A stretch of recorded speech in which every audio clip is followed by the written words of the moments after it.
All right, let's jump right in. The phrase planetary nervous system sounds like total science fiction, right? But what if I told you it wasn't? What if we could actually tap in and listen to the health of our planet, not from way up in space with satellites, but from right down inside the ecosystem itself? So, how do we get from this huge kind of sci fi idea to something that actually works?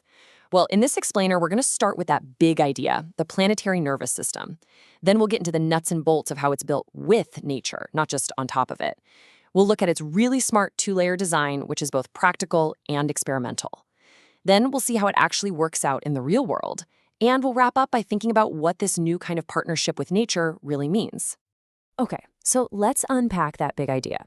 First things first, planetary nervous system is a metaphor. A really powerful one, but still a metaphor. We're not talking about the planet suddenly waking up and thinking. Nope. What we are talking about is a real-world system of interconnected local sensor networks that share data to give us a living, breathing picture of an ecosystem's health. And the principle that makes this all possible is called substrate alignment. And honestly, it's such a simple but kind of radical idea. Basically, it's this. Instead of building new, ugly poles and masts and pouring concrete, why don't we use the infrastructure nature has already built? We're talking about using trees, root systems, even riverbanks as the physical framework for our tech.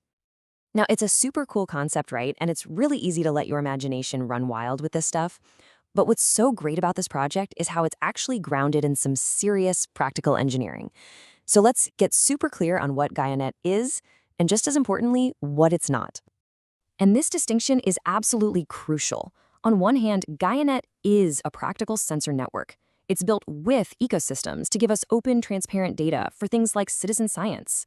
But on the other hand, it is not some sci-fi promise of a global brain or anything like that. And it's not trying to replace the official monitoring networks we already have. This framing is what keeps the whole thing credible while still leaving the door open for some really cool experiments. And speaking of those experiments, the way they handle them is just so clever. The entire project is split into two completely separate layers. This is how they wall off what works right now, today, from what might work way down the road. This separation is really the secret sauce here. You've got layer A, they call it the hard backbone. This is all field-ready tech, stuff with a high technology readiness level, or TRL. This is the core of the system, the part that does the reliable sensing and communicating. Then you have layer B, the speculative overlay. This is for the really out there, early-stage ideas, think fungal computing. But, and this is the key part, layer B is totally optional. The main system works perfectly fine without it. Which means this isn't some pie-in-the-sky dream. It's something we can actually build right now. So let's zoom in on that reliable layer A. The real workhorse of this whole network is what's called a GaiaNet node. And each one is basically made of four main parts. You've got your sensing cluster, a spine that handles power and communication, a little edge computer to process data right on the spot, and then an optional dock for actually doing things. So what is one of these nodes actually sensing? Well, you can think of it as giving the ecosystem a whole new set of senses. It can measure the physical stress on a tree's branches, how much they're bending. It uses special cameras to check the greenness of the leaves, that's the NDVI or vegetation index. And it can even measure electrical activity in the soil, which tells us a ton about things like water levels and fungal networks. Okay, but how do you connect all this high-tech gear without turning the forest into a tangled mess of wires? Well, the source material uses this brilliant analogy. It's a kind of USB of the forest. It's basically a modular duct system for power and data.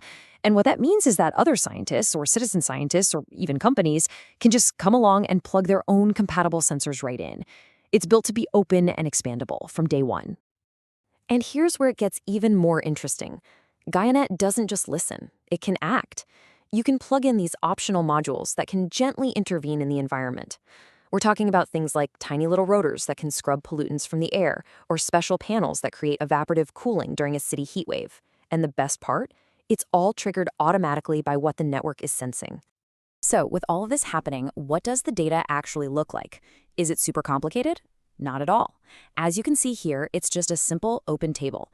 Each row is just a snapshot in time from one specific node, and it shows you the readings for things like the branch pressure index, the greenness of the leaves, and even the RPMs on one of those little purifying rotors.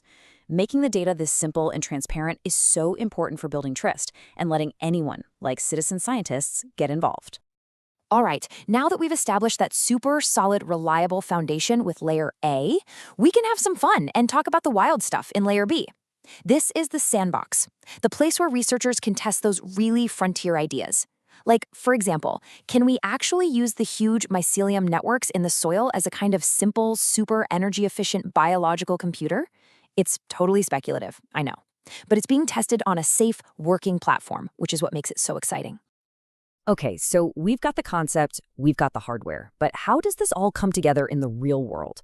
I mean, how do you go from putting one little sensor on a single tree to actually monitoring a whole park or an entire river ecosystem? Well, the project has this really clear step-by-step roadmap. It's super smart. It starts with a seed phase, literally just one node on a single tree to make sure it works. Then it sprouts to about 100 nodes along a river. After that, in the canopy phase, it starts to take action, doing things like air and water quality improvements. And only then, way down the line in the forest phase, do they start plugging in those wild layer B experiments. See?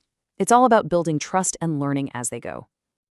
And the potential uses for this are just so diverse. It's not just for scientists in a lab. Think about cities using this to fight urban heat islands, knowing exactly which street corner needs a bit of evaporative cooling, or tracking the health of a fragile river corridor in real time. It could help farmers be way more precise with their water, and it could even be used to create these incredible public art installations that let us literally see and hear the heartbeat of our local park. But of course, anytime you have a network that can actually do things in the real world, you have to talk about safety. It's a huge deal. And GaiaNet has a really elegant solution called Reset Gated Intelligence. It's a fancy term for a simple idea. Any of the advanced active functions on a node can be instantly shut down with a simple auditable trigger. It just reverts back to being a dumb, listen-only sensor. This is designed to make sure humans are always in control. So, when you kind of zoom out and look at this whole thing, you start to realize it's more than just a cool piece of tech. It represents a pretty fundamental shift in how we think.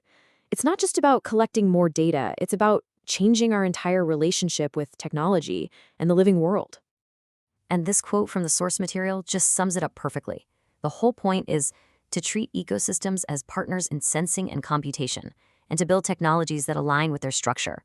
It's a shift away from just taking from nature and a move towards genuine collaboration. I mean, wow. All right, so let's wrap this up. What are the big things to take away here? First, GaiaNet uses nature itself as its scaffolding. It's not just a place to stick sensors. Second, that brilliant two-layer design that separates the practical, reliable tech from the moonshot experiments is what makes it all work. Third, it's all about providing open, real-time data that can help us build healthier cities and ecosystems. And finally, and maybe most importantly, the whole system is designed from the ground up to be safe, transparent, and built to scale. Ultimately, a project like this is really a first step towards having a real two-way conversation with our environment.